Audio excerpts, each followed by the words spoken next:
This elderly woman complains of ear pain and strange noises, Shit, that's cold. but doctors find something far more terrifying. Agnes, a 64-year-old woman, complained of unbearable ear pain to her daughter Odessa.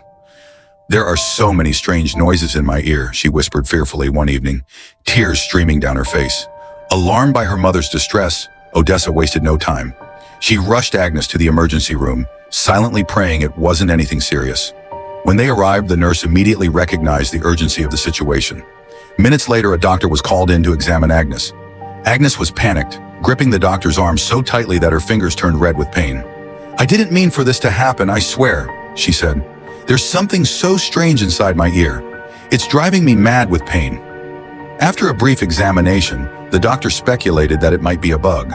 As the doctor tried to extract what he thought was a bug, he suddenly stopped. A cathedral-like silence spread throughout the room because what he was observing was much more terrible